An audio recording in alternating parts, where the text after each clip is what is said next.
Retirement came for David Peake in 2002. It closed the book on 40 years in the saddle, on tracks in New Zealand and around the world.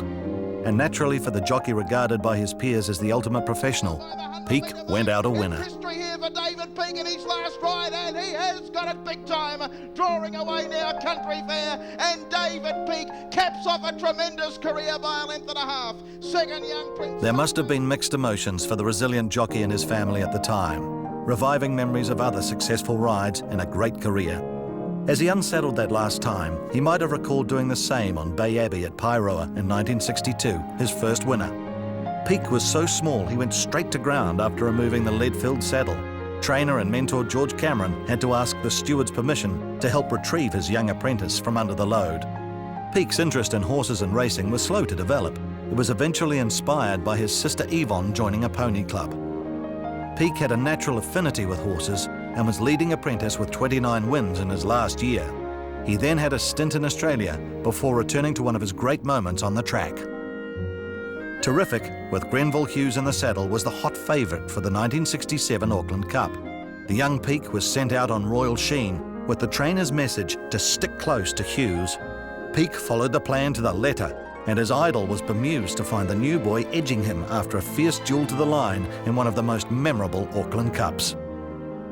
A particularly proud moment for Peake post-race was appearing on the front and back of Hoofbeats in the same issue.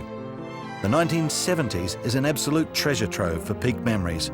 He won the Jockeys Premiership 5 times, although he had to share it with Noel Harris in 1972-73.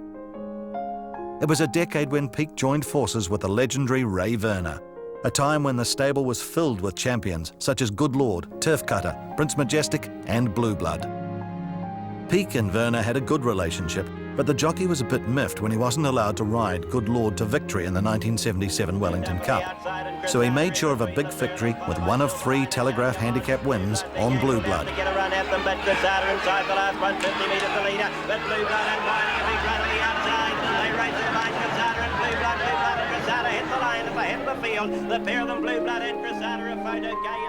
It was a different story the following year when Peake was on board Good Lord for the 2nd Wellington Cup.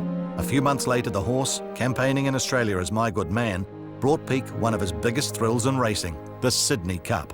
And high Perno, but it's all My Good Man with 100 metres left to go. He's a mighty stayer. My Good Man is careering away, and he wins the Sydney Cup in a breeze by 5 to 0. It was a magnificent win, but the jockey still had to explain to the boss why the winner returned with white paint all down one side.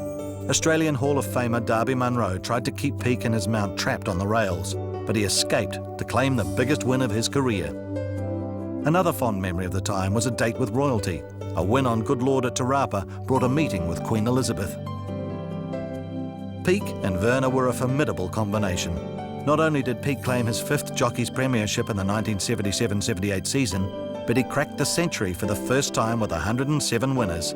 He was the leading jockey for the 70s with 794 wins, including 5 wins in a day for Verner at Pukekohe.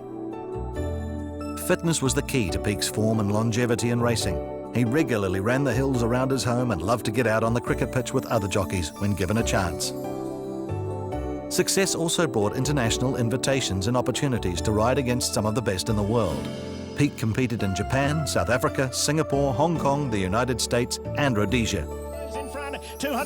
Peake rode Turf Cutter to a 3rd in the Caulfield Cup and a 6th in the Melbourne Cup, and had other success in Queensland. 100 metres to go, and he's got them beaten. Quadado's too good. Quadado first, tight 2nd and 3rd. Another notable milestone along the way was his final Jockeys Premiership in 1982-83, when he broke Bill Skelton's record of 127 in a season.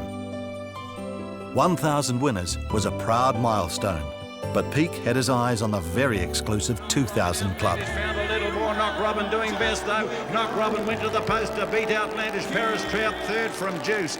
Peake was still the most regular track work rider at Takanini, but the mounts on the bigger name horses were harder to come by in the following years. Race day would still find him saddling up, not in pursuit of more records, but purely for the enjoyment of race riding. When Peake unsaddled that last winter in 2002, it took his career total to 2,085.